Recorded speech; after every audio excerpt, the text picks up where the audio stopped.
Hello chess friends and welcome to your of Chess channel and welcome back to our Catalan opening studies. So in this studies we have seen this beautiful opening analyzed for both sides. So we have seen the basic strategic concepts for whites and for black. We have seen really the most important middle game ideas that can happen to you in the Catalan opening. And today we're analyzing a different method. This method will be a method by white, not a method by black. So it will be an idea that white produces many times in the Catalan opening. In our previous video we have discussed the so-called Sokolsky idea with the move a5. So this is the position that we have analyzed in our previous video, the move bishop a5, and then of course black wants to play bishop to b7 or bishop to a6. This move a5 was a result of maybe a slightly passive move by white, the move b3. Please check out really our videos before in the Catalan opening. So we have done an introduction video, then we have seen the common mistakes, and as I said, we have seen also this particular line.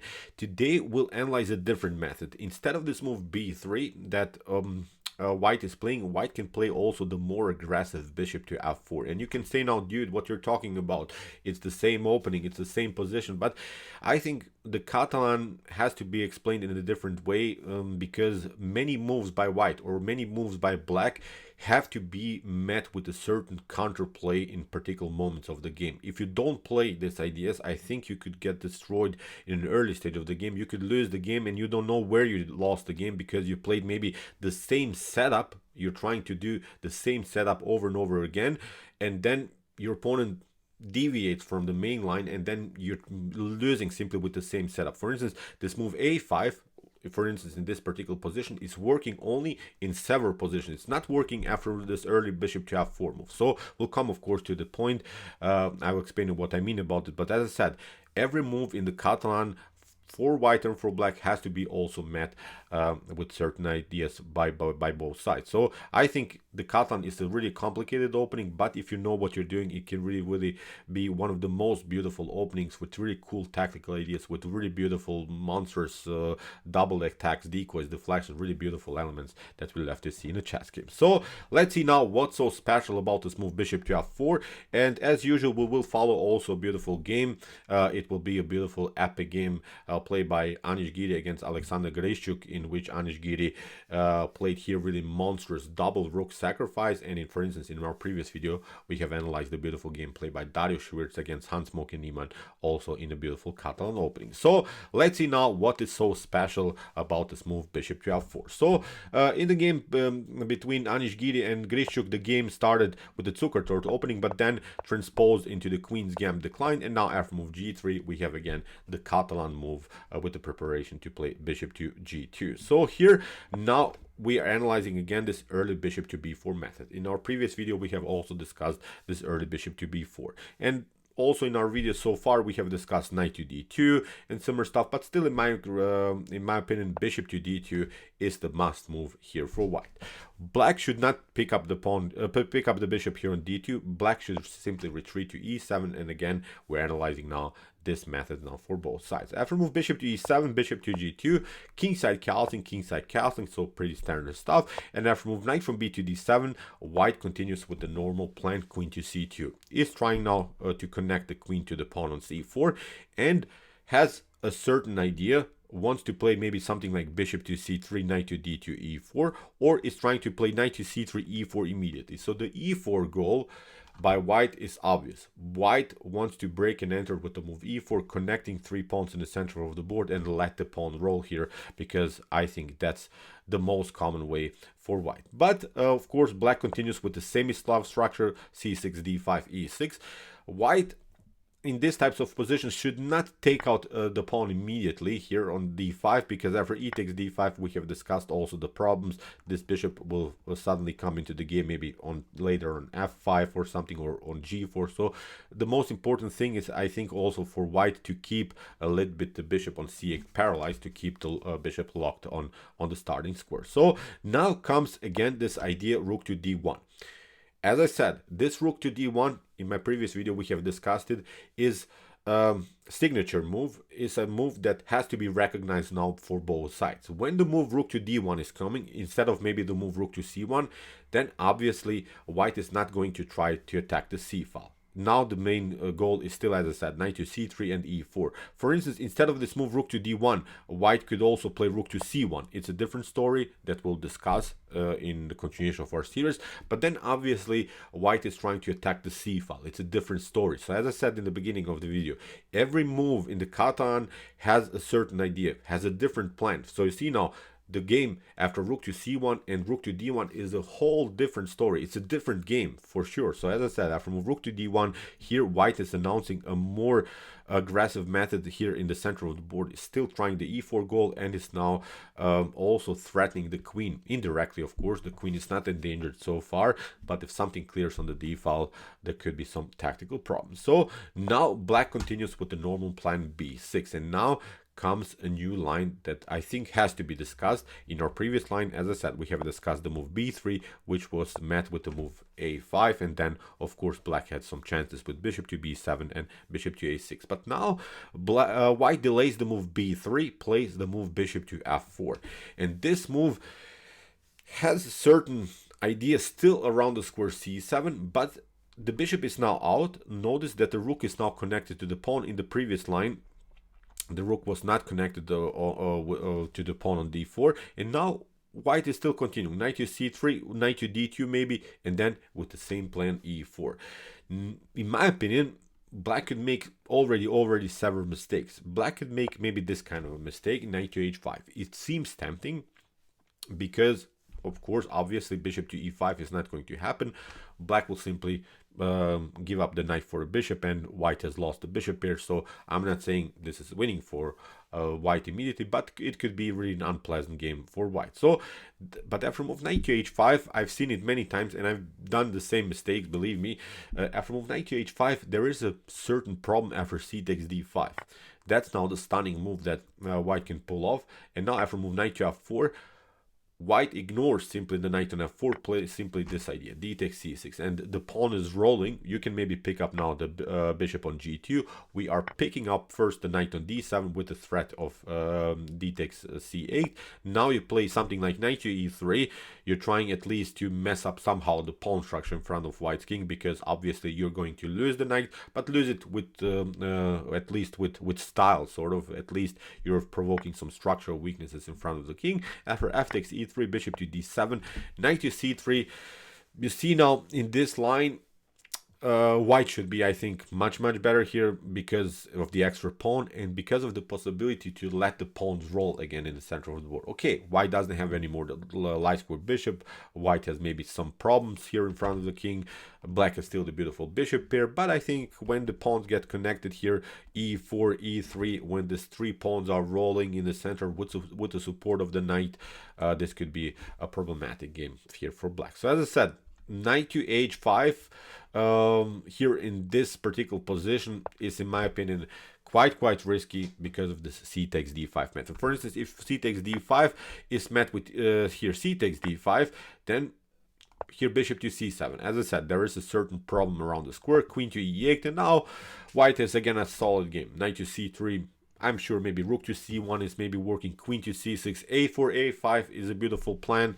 Maybe in some occasions also knight to e5 with d takes e5, liberating the long diagonal. So as I said, you probably get the grip, but I think here it's already an unpleasant game for black, especially because of the weird position also of the queen on e8. So as I said, knight to h5 has to be avoided here by black. So after move bishop to f4, what you should not do also, and I've seen it many times, as I said, is now maybe the Sokolsky idea with the move a5, but it's a little bit too slow. You see, white never lost the tempo with the move b3. That was common in the previous line. So now white continues with the move knight to e5, liberates now the long diagonal for the light square bishop, is threatening to pick up the pawn on c6. If, for instance, knight to e5 happens, then d takes e5 is creating really dynamic position. The bishop is rolling here, e4 is going to happen, the knight has to step back. There are some problems here around the square d5, e4 is going to happen. So in my opinion, this is a position that a Catalan player loves to have.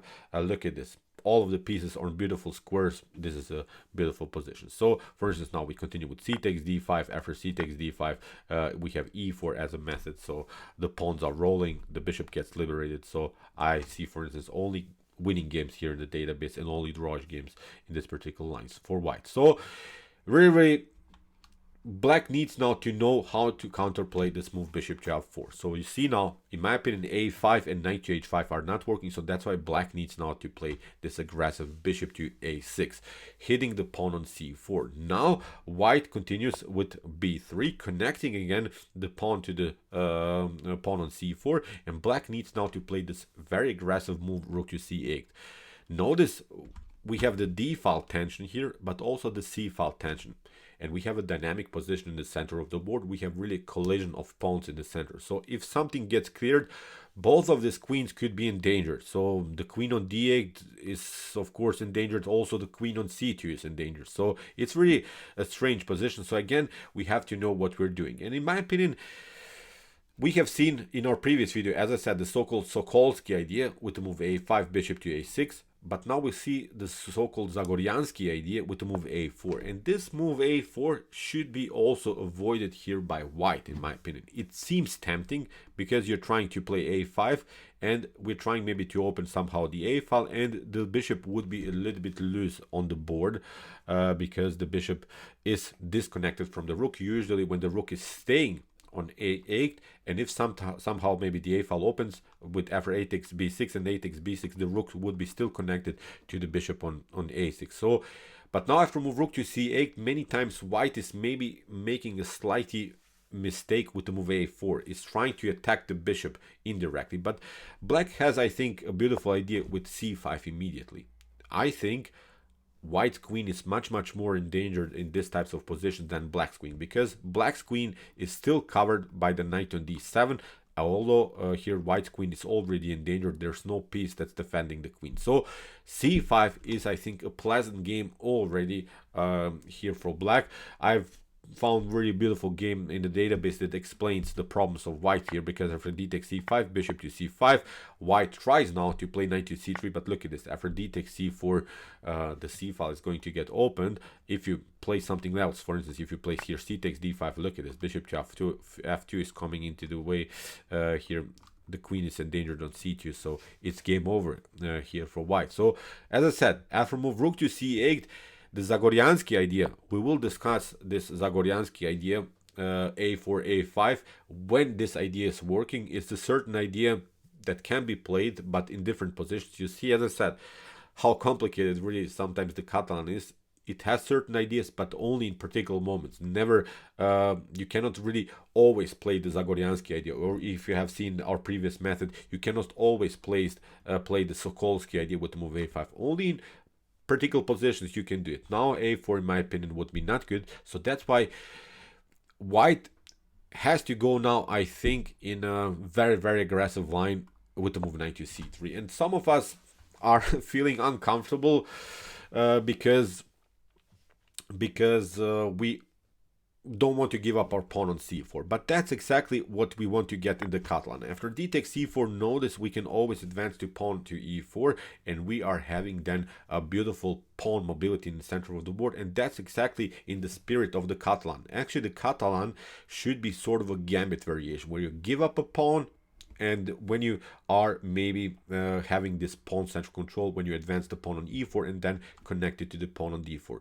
If you're not comfortable with gambits, then don't play the Catalan, because in some lines you have to give up a pawn, you have to go into tactical monstrous battles, you have to do it. If you don't, as I said, like this kind of games, don't play the Catalan, do something else, do more positional ideas. In my opinion, you have to, in certain lines, know how to give up a pawn and then create dynamics. That's also what Giri did in this particular game that we're following against Alexander Grischuk. Again, instead of this d takes c4 that you have to play, I think, also from Black's perspective, you can try again this idea knight to h5. But now after bishop to c1, White should actually play this idea. This is now playable. Black could maybe try c5 now, but after c takes d5, look at this, c takes d4, knight to d4, e takes d5, the pawn on d5 is hanging. So actually this, again, this idea knight to h5 to somehow attack the bishop on f4 has also some problems around the square d5. Now the knight is not connected to the d5 square, so now the c5 idea that we have seen in the beginning to somehow endanger the queen on c2 is not working here anymore. It's a different story. It's again a new position that has to be recognized. So that's why black needs also to go into this wild lines with d takes c4. So like white has to be familiar with this ideas of d takes c4, black has to be also familiar with these types of structures, because many times in the Catalan, black has to also accept the wild game. Black cannot also just play passive moves. Black cannot also just lean back and say, okay, I'm hoping maybe to get out of this mess by playing passive style. No. The Catalan is a sharp opening, so both sides have to accept sometimes really wild games. So this was also in the position played by Anish Giri, as I said, Alexander Grischuk. Alexander Grischuk said, okay, let me see, show me what you got. Let's battle it out here. Let's try to play really sort of a boxing match. But as for d takes c4, here of course Anish Giri played the move e4, and that's now in the spirit of the Catalan. You play a gambit line. You sacrifice one pawn, but you have now a beautiful pawn central control. We have now two dominant pawns in the center, which are restricting, of course, many squares here in black's camp. So what black should not do now is d takes c3, pardon me, c takes b3, because after a takes b3, notice that the a file is open. There are now maybe this kind of ideas. Look at this, knight to b8, but look at this, bishop to b8, rook to b8, and now the bishop is lost. The bishop has to step back here to b7, and now this pawn is lost here on a7. So this is not something that white, pardon me, that black wants to play. So after move e4, don't play c takes b3, because the a file is going to get open and you could get destroyed. So in the game here, Alexander Grischuk played the move knight to h5, hit the bishop on f4, bishop to e3, knight to f6 with the preparation to play here the move h4. Here Anish played h3, preventing this idea. As I said, again, this c takes b3 method is not working. A takes b3. Now you could maybe try knight to b8, because the bishop is not anymore on f4. But look at this. Now the bishop is coming again on f4. You have to play even some weird ideas of knight to d7, and now with the move e5, this is really an unpleasant game for black. Look at this. All of the pieces of blacks are paralyzed. Knight to e4 is going to happen. Then we have knight to g5. We can also maybe launch a flank attack. h4, h5. This bishop is coming into the game in a beautiful game, in a beautiful way. We can also maybe play rook batteries on the a file. So there are so many opportunities, but I think there are only beautiful opportunities for white. Although white is down a pawn, but this is a bad game here for black for sure. For instance, the engine gives here +2 evaluation in white's favor. Really wild stuff. Although, as I said, white is down a pawn. So that's why after move h3, black needs now to play this move, bishop to pardon me, b5, supporting the pawn on c4 with the support of the bishop. And in the game, Anish simply played now b takes c4. After b takes c4, okay, black is still up a pawn, but it's of course not this healthy pawn structure. These are double pawns. This pawn is also weak, and still white is continuing the game with a beautiful central control with both of these pawns. So if black plays now also the game correctly, I think this should be also a good line for black, because black is relying simply on his extra pawn. Could maybe go into the endgame state. For instance, here after rook from a to b1 that Anish Giri played, here Grischuk played this aggressive queen to a5, and after bishop to d2, here comes, I think, the first mistake by Alexander Grischuk. He played the strange queen to a3, and this move, queen to a3, is locking a little bit the queen. The queen is a little bit paralyzed here. A better way was to go here simply queen to d8. Queen to d8 is, in my opinion, perfectly fine. The queen is now on the starting square again, but it's, I think, not endangered, because if white wants to break somehow in the center of the board, then of course we have several methods how to trade off more pawns. Here the knight is controlling d5, so the only way for white to break the position in the center is of course the move d5. If e5 in any occasion happens, then we have knight to d5. We have a beautiful square for our knight, and there are now even some threats of knight to b4, maybe knight to d3. So as I said, in these types of positions, I think only the d5 breakthrough is working. No other method for white is working. So that's why maybe Grischuk should have gone to d8. But now he played a quite risky move on a3, queen to a3. And from this point on, I think the game becomes really epic. Look how Anish Giri is now destroying this queen to a3 idea. Really, in my opinion, one of the best games played by Anish Giri. So as I said, if you are reaching this position, go with queen to d8, and then I think you could have here a solid game. Your plan for black, let's flip the board. We are analyzing, as I said, also the game for white and for black. Your basic goal in this position, I think, has to be c5 or e5, breaking simply the position, and I think this is a solid game. You're having an extra pawn.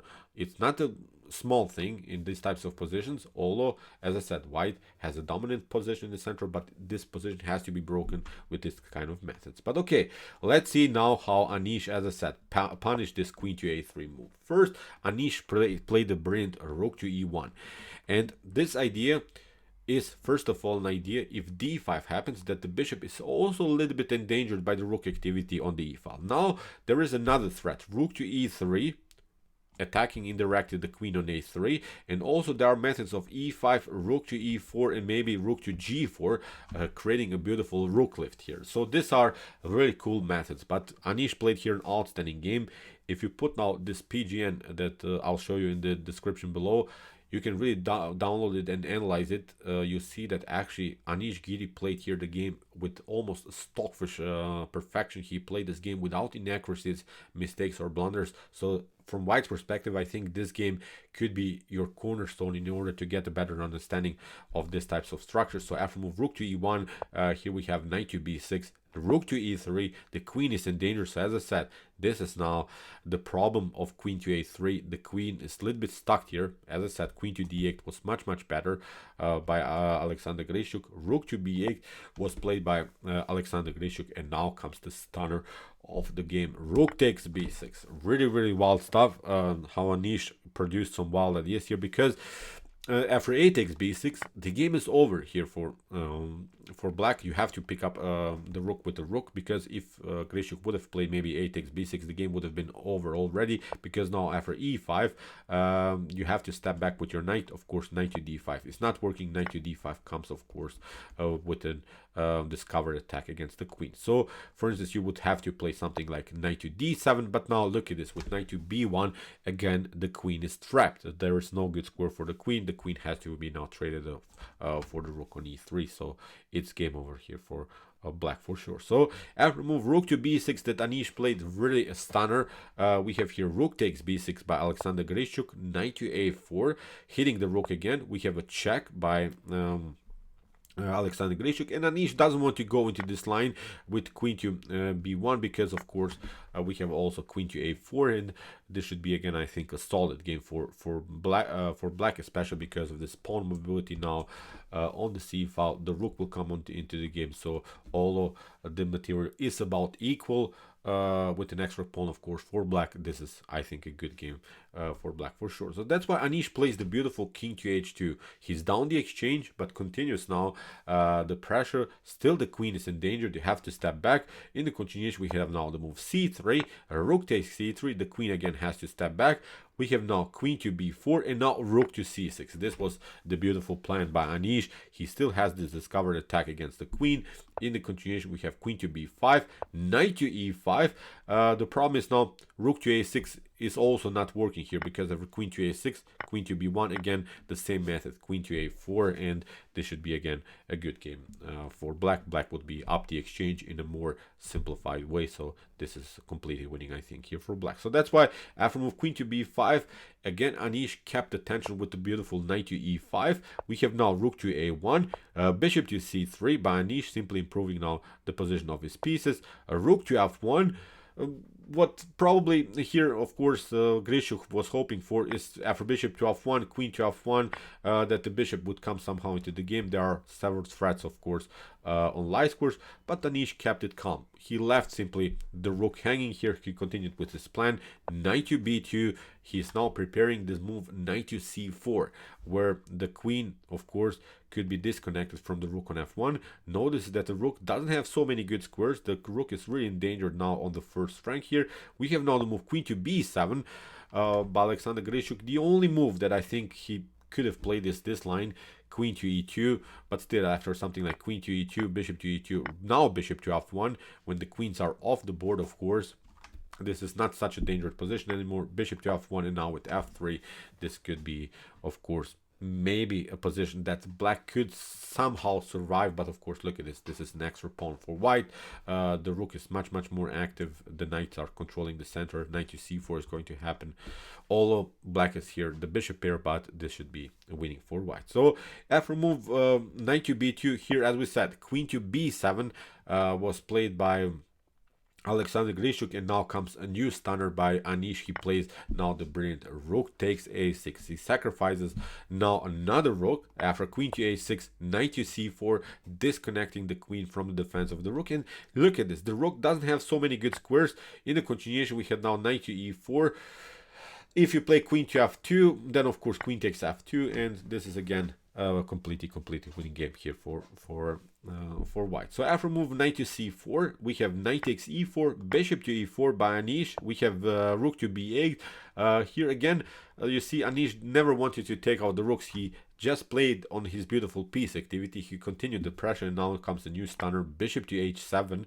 If you play, of course, king to h8, then you have this one, knight to f7 is a beautiful checkmate. After bishop to h7, king to f8, queen to e2, attacking the rook. Here Alexander Grischuk stepped back with rook to c1, attacked also the bishop on c3, but now with queen to h5, actually in this position Alexander Grischuk resigned. Really wild stuff. So Anish sacrificed both of his rooks, sacrificed also the bishop now on c3, but there is no good way to defend this position. You could try maybe the move g6, but now after bishop to g6, look at this, f takes g6, queen to h8 is even a beautiful checkmate. So there's nothing that can be done here. G6 is just prolonging the game. You can try maybe to survive just with these stupid ideas like rook to h1, but this is still completely winning for white. So as I said, this was really a brilliant attack by Anish Giri. He played this game without inaccuracies, mistakes, or blunders. One of his really immortal games, in my opinion, a beautiful and great theoretical game from the beginning. Let's go to this critical moment of the opening stage. So as I said, when white is playing the move bishop to f4, this move has to be met with bishop to a6. Now when b3 happens, rook to c8, now knight to c3 is tempting. You have to accept now the challenge. You have to go into these lines, wait a little bit, and now after move knight to h5, as I said, bishop to e3 with the move b5, this is perfectly fine. But Grischuk made the main mistake with this idea, queen to a5, queen to a3, where the queen got a little bit endangered. Anish Giri got his chances with this beautiful attack, and he realized them, endangered the queen, played really active, aggressive chess, and destroyed here Grischuk with a double rook sacrifice. So, okay, I hope that you enjoyed our study here. This is very important, what's happening after move bishop to f4. I hope also that you enjoyed this game. It was really incredible gameplay by Anish Giri. Never call Anish drawish again, because you see how he can play the game. He recently also won the Tata Steel Masters, so he is really an epic player, really an aggressive player when he wants to play like this.